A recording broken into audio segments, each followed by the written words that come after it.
What was your evaluation of that one?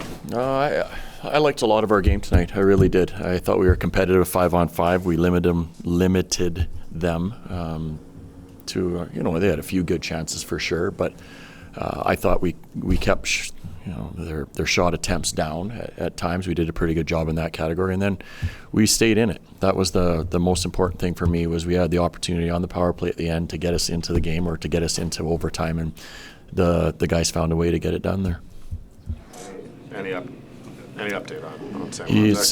He's got an upper body injury, and we'll have to find out tomorrow when he gets reevaluated.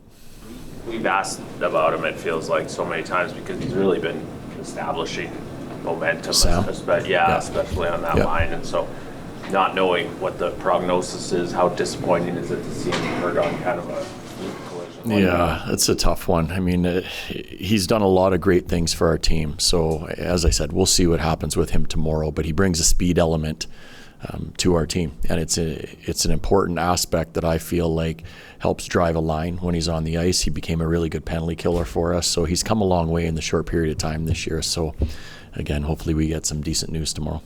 Within the game, it seemed like you guys had 4 forward lines you were pretty happy with. They were all filling a good role. When you lose sort of Sam in the middle of a game, you sort of have to adjust things, especially knowing how big a piece of the 5-on-5 play the backline line is.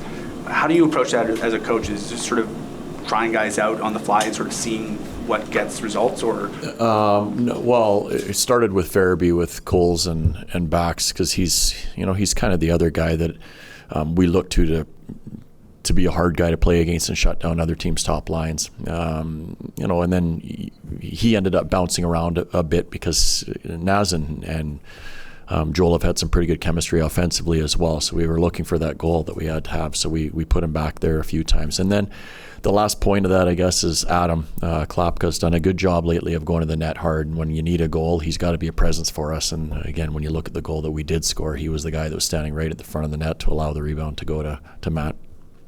That last-minute goal, Ryan, for your team, does that help boost the confidence of the power play on the team to finally get one like that at the end? It should. I mean, they want to be able to help the team win as much as any unit on the ice. That's for sure. It's a given. So when they do score a goal, they'll go home feeling better about themselves, and tomorrow when they get up in the morning, now they have something to build off of, and that's kind of the way it goes. Power plays always go ups and downs. Now ours has had a really cold snap for a while here, so the challenge is to make sure that we're approaching it with the right attitude, and because at the end of the night, with the close games that we're in, your special teams are always the difference in games, and a lot of tonight's were that way too. With Klapka, it's been noticeable that he's out there late in games when you guys do need that goal. Beyond, obviously, he's huge. Yeah. What makes him so effective? He's got really good hands for a big man around the net front. So, if there's a rebound, he can reach forever to grab it, and he has good hands when the puck is loose in those situations. So he knows what his job and role is in those situations, and that is just get your big body to the front of the net and cause problems, and he does that better than anybody in our team. Ryan, what are the considerations, I guess, when you're trying to figure out, okay, when will we go from 5-on-4 to 6-on-4? When will we grab Dustin in that situation? What are the considerations there? For me, because you can throw her down the ice pretty easily when they're shorthanded, you want to give the power play a little bit of time to see if they can get it done. So we were talking about a minute to see if anything was happening for them, and it just happened to kind of work out that we got the face-off with just under a minute left, so we didn't have to pull them on the fly. I guess it was more of a face-off thing.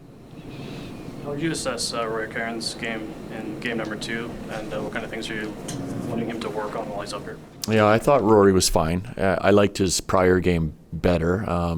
Winnipeg's got a challenging team to play against because there's a lot of bigger, heavier players on that team. So for a young guy, it's a pretty good indicator of the areas that you have to work on when you play against a team like that. So he has to keep working on his overall speed. He's got to work on being able to handle some bigger, heavier, stronger defensemen that can keep him away from the front of the net. And he's a very smart player, and he's going to learn, and he's going to take a lot of different things from a game like tonight.